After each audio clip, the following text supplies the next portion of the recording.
Еренбақ Тойкенов үздіксіз ізденіс, тынымсыз еңбектің арқасында елімізде оқытылмайтын опера режиссері мамандығын игеру арқылы Астана опера және балет театрының халықаралық аренада танылуына өз үлесін қосып келеді. 90-шы жылдардың басында еліміздегі өнерсүйер қауым арасында Тойкеновтер әулетін білмейтіндер некен саяқ болатын. Сол жылдары Алматыда орналасқан Абай атындағы опера театрының әншісі, жігіттің сұлтаны Махмұт Тойкеновтың шаңырағында екі ұл мен бір қыз бала үлкен өнерді мойындату жолында алғашқы қадамдарын жасап жатқан. Мен Еренбақ Махмұтұлы Тойкенов. Туғаннан бері енді жан жағымда әкем опера әншісі, шешем домбыра мен қобыздан сабақ береді. Ағам опера әншісі, қарындасым ол пианистка. Біз енді кішкентай кезімізде шешеміз садикте істеді.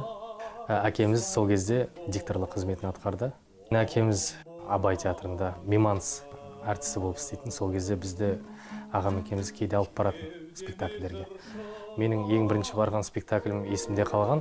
Әкем сахнаға шыққан кезде гриммен бірден ағам екеуміз танып қойдық та, бір-бірімізге қуанып, папа деп. Шыға салғыз солақ бір адам келіп, пышақты салып алған кезде екеуміз деген шыр етіп, папа деп айғайлаған кезде мен есімде қалған, бүкіл халық бізге қарап күліп жатыр. Біз оларға қарап, аң-таң біз неге бізге күледі, әкемізді өлтіріп жатса деп. Сосын олар қол шапалақтай бастайды. Біз одан сайын жылап, бір кезде анау күтуші қыздар жүгіріп келіп бізді алып кетіп, сахнаның артына апарса, әкеміз тірі мәз-мейрам болып үйге қайтқанбыз. Мектеппен қатарлас музыкалық мектепте оқыдым. Одан кейін бір уақыттарда мен ауылда тұрған кезім болды. Оның бір үлкен маңыздылығы бар екенін кейіннен түсінем. Өйткені ауыл адамдардың психологиясын, олардың тұрмыс тіршілігін әрине қаладағыдай емес қой. Соның бәрін көрудің өзі әрқашанда өзің жадыңда жүреді. Қазағым деп ішіңде соларға жаның ашып жүреді, қай жерде жүрсең де. Ауылдағы адамдардың ниеті таза, көңілдері таза. Соны қалай ұстап қалуға болады, мені ылғи алаңдатады. Қоғамға соны қалай әкелсе болады, сол ауыл адамдар сияқты болса екен деп. Ең бастысы өзіңнен бастау керексің. Өзіңнің отбасыңнан бастауың керексің. Сол үшін мен жақын арадағы үйлендім. Жартаңдауда осы мәселені білу керек екен. Сол ауылдың өзінде мен музыканы тастаған жоқпын. Ол жақта мен баян инструментіне ауыстым. Бұл инструментте ойнайтын шығарманы фортепианода ойнай алмайсың, басқа инструментте ойнай алмайсың. Баянмен кез келген инструменттің шығармаларын ойнай аласың. Кейіннен мен Жұбанов мектебінде оқыдым. Бірден келе салғаннан маған өте үлкен шығармалар беріп, үлкен үміт күткен шығар. Келесі жылы саған үлкен мақсат қойық. Сен бүкіл республикалық конкурсқа қатысып көрдік. Сол үшін маған 2-3 курстың консерваторияның программасын берді. Құласың нардан құла дегенде. Сонымен мен күніне 10-12 сағаттан дайындал бастадым. Соң келесі жылға дейін дайындалып, сол конкурсқа қатысып, бірақ орын алмадым. Енді Астана енді салынып жатқан кезде, сол 99-2000 жылдары барлығы кеткен кезде әкем жалғыз өз кеткен. Одан кейін ақырында біздер өзіміз тартылып, жаңағы мен соңғы мектептің класстарын сол Дамир Сұлтановта оқыдым. Сәл кішкене денсаулықта болмады кішкентай кезде. Сабақ көп жібергем, соның әсері болды ма. Сонымен біраз айналысып қалдық жоғары класстарда. Қуанышқа орай барлығын орнына келтіріп, денсаулық болмаса ештеңе істей алмайсың ғой. Көңіл күйде жоқ. Сөйтіп 19 жасында толыққанды жазылып, кішкентай кезде бір дерт болған екен.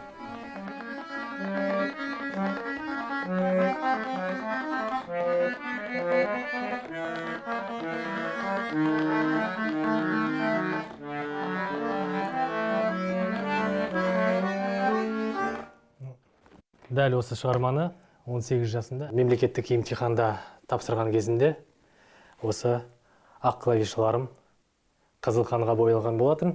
Бірақ соған қарамастан мен жаңағы жарты сағаттық шығармамды бұлжытпай орындап шықтым. Бұны менің алғашқы жеңісім деп айтсам болады.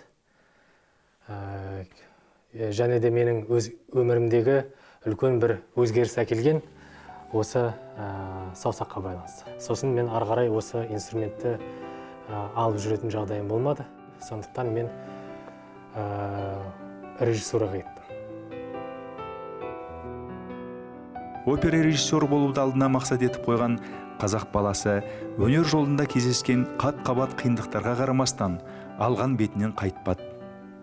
Жалпы үйдегі әр қайсымыздың өзіміздің сүйікті ісімізбен айналысуға әкеміздің көрсеткен көмегі орасан зор болды. Әкеммен ақылдасқан кезде әрине сенікі дұрыс шығар, кейін болашақта мүмкін опералық режиссер боласың деп сол кезде айтқан. Ол өте дұрыс мамандық, өйткені бізде жоқ ондай маман. Біз шетелдерден шақырамыз. Бірақ енді мен бастапқыда ондай мүмкіндік болмағаннан кейін Астанада драма режиссеріне түстім. Оқу барысында бір кітап көзге түсті. Бұл маман Байсеркеұлының кітабы. Ол кісі бүкіл Станиславскийдің системасын барлығын қазақи нақышқа келтіріп жазған адам. Сосын екінші курстан кейін мен сол кісіге барсам, ол кісіде де Алматыдағы Жүргеновте тура сондай біздің қатарлас үшінші курстар оқып жатыр екен. Айтты, үшінші курсқа мен сені алғам деді. Бір жылда ол кісі маған бергені өте көп болды. 2010 жылы 4-ші курста Семейде Дариға театрға бардым. Семейдің артистері профессионалдық жаңағы білім алмағанмен, жаңағы маман ағаның Дариға Тұранқұлованың мектебін көріп қалған. Соның арқасында театр әлемінде өздерінің бір деңгейі бар. Осы театрмен мен американдық драматургтың шығармасын қойдым. Оны номер 99 деп аударып қойдық. Премьера кезінде өте жақсы қарсы алды. Мен одан кейін кетіп қалған болатын қайтатын оқуға. Директор хабарласады, мне сенің спектаклінде тағы да телефон шалып сұрап жатыр деп. Сөйтіп 3 күн ба 4 күн жаңағы премьерасы өтіпті. Дәл осы кітапты елордамыздағы ұлттық кітапханада 22 жасында, дәл осыдан 10 жыл бұрын осы кітап тапқан болатын. Бұл Қалихан Ысқақ ағамыздың пьесалар жинағы, оның ішінде Қыл көпір шығармасы. Осы ең алғашқы менің режиссерлік қойылымым болды, дипломдық жұмысым болды. Режиссер ретінде өзімнің алғашқы қадамын жасауыма бірден бір себеп болған осы шығарма. Демалысқа шыққан кезде мен ойладым, бұнымен тоқтамауым керек, мен білімімді жетілдіру керек сияқты болдым. Мен Мәскеуге барам дедім. Бастапқы емтихандар менде енді ГИТИС деген, ол әлемдік деңгейдегі үлкен театр университетінің ошағы. Бірінші қадамын сонда тапсырдым құжаттарын. Екіншісі жаңағы Академия искусств. Екі университетке тапсырып, екеуіне де түсіп кеттім. Бірақ ойландым, енді қалай? Не анда оқимын ба, не ГИТИСте оқимын ба? Сосын егер айтпасам қалай болады дедім. Сосын ешкім айтқан жоқ. Көрейін дедім, егер үлгермей бара жатсам, онда жаңағы академияны тастаймын. Әрине ГИТИС маңыздырақ. Сосын оқи бердім. Соңында защита кезінде мен үлкен теманы алып қойдым. Көбінің алған темасы енді теорияға жақын болып кетті. Менің жасаған жұмысым таза практикаға жүгінген жұмыс. Бүгін қойылған спектакльді бүгін талдайды. Мүмкін сол жағынан ұтымды болған шығар. Жалпы бүкіл опера әлеміндегі қозғалатын тақырыптар. Сосын маған көп қарсы болатын. Ректорда, басқа мұғалімдарда сенің өте үлкен докторский диссертацияға кетеді. Сенің біліміңде жетпеуі мүмкін оған. Бірақ мен өз дегенмен қайтпадым. Сосын тительмен ақылдастым, өзім мұғаліммен. Ол кісі дұрыс жасап көр енді бастағаннан кейін деді. Екі университетті бір жылда қатар бітіріп, жаңағы ГИТИСтен дипломымды алдым, келесі университеттен одан қызыл дипломмен шықтым. Мен Ресейде оқып жатқан кезде біздің Астанамызда үлкен опера театры ашылып жатқан кез болатын.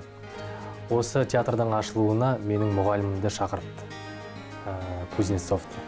Ол кісі барып келіп, қуанышында сөз жоқ. Оның үстіне менің болашағымды ойлайды. Сен барсаң енді сонда барасың, басқа ешкім жоқ қой. Жақсы болды ғой, өзіңді өзің өсуің үшін жақсы. Қандай сен бақыттысың деп батасын беріп, шығарып салған болатын. Сөйтіп мен 2014-те екі дипломымды құшақтап Астанаға келдім.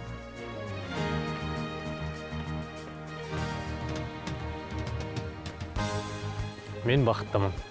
Осындай әдемі опера театрында істеу, әлемдік деңгейдегі өзінің орнын тауып жатқан осындай мекемеде істеу мен үшін үлкен бақыт.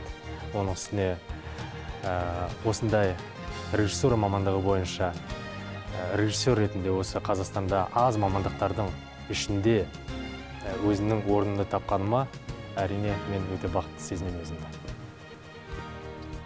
Опералық режиссер болғаннан кейін біз немістердің драматургиясымен жұмыс істесін, Италияның жаңағы операларымен жұмыс істеген кезде оның тілін білмесең, сен жұмысты шығара алмайсың. Дәл қазіргі таңда мысалға біздің театрға да көп шетелдің азаматтары келіп қарайды. Олар әлемдік классикалық опералардың бәрін құлақтарында жүрген адамдар ғой. Бірақ ұлттық операға келгенде олар таң қалады. Олар үшін музыкасы да ерекше.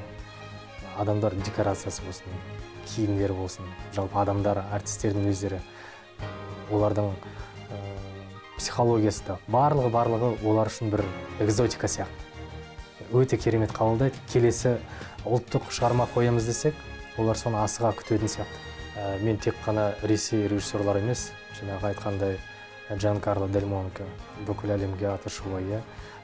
Одан басқа қазір Ливермормен 3-ші қойылымды қойдық.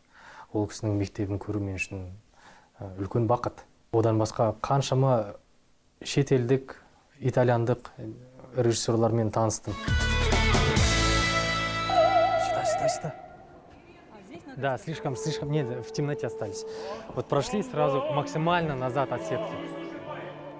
Көрумен дайын емес қазір. Соны тәрбиелеу керек. Мысалы, біз басқа елдерге шыққан кезде бірден сеземіз. Сахнаның артында тұрсақ та, көрерменнің қандай деңгейде қалай түсініп отырғанын. Мысалы, Мәскеудің өзінде үлкен театрда, басқа театрда жүрсең, қайта кішкентай балаларды міндетті түрде мектептің оқушыларын алып келеді. Ылғи алып келеді. Поток бітпейді. Бүкіл театрды таныстырады. Ол жерде қалай жүріп тұру керек екен, зрительдің алдынан қалай өту керек екен, театрдың этикасын, эстетикасын үйретеді. Ең түпкі мақсатым біздің ұлттық операларымызды әлемдік сахналарға шығару. Мен театрда жұмыс істеген кезде жалпы ақшаға да ешқайсысына мән бермеймін. Мен сол барына ризамын. Мысалға 40 000 теңге бердім, ең бірінші семейде істегенде, мен соған ризамын. Егер мені қазір басқа оперный театрға тегін келесін білсем, мен келісе беремін. Мен үшін ол маңызды жағы бар, күнделікті тұрмыста. Бірақ жақсы көретін нәрсемен айналысқан маған маңыздырақ. Бүкіл әлемге танымал ең жоғарғы деңгейіне жеткен художник итальяндық. Фриджерио, мысалға, ол біздің театрда өзінің площадкасы ретінде соңғы спектакльдерімді осы жерде шығарамын деп біздің театрды таңдап алды. Өмірінің соңында осы жерде өткіземін деп бүкіл қойылымдарды осы жерде жасап жатыр. Менің болашақтағы ендігі мақсатым әлемдік театрларға шығып көру. Солардың менталитетін, психологиясын игере отырып, біз өзіміздің ұлттық шығармаларымызды соларға дәріптесек. Мен әлде ұмтылам, барымды салам, қолымнан келгенше жасап көрем. Менің миссиям осы болу керек шығар деп осындай арман жетелейді. Бізді осы дүниеге келіп, бізден басқа да қаншама шәкірттер тәрбиелеп, 35 жылдан астам уақыт бойы домбыра қолымыздан сабақ беріп, осы үйдегі ең үлкен адамды төрлеттеген кішкентай азаматты өнерге баулып жатыр.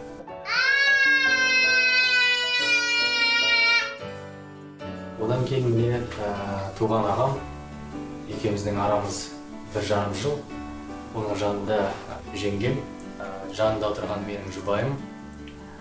Екеуі де Тоғжан, екеуінің де ұқсайтын жерлері көп. Аттарында үндестік бар. Олжан, Тоғжан. Ағам! Дамы жақтан дамы жатыр ма бірден? Бүгінде Астана опера және балет театрына қызмет ететін оның ендігі арманы қазақтың ұлттық өнерін әлемге паш ету.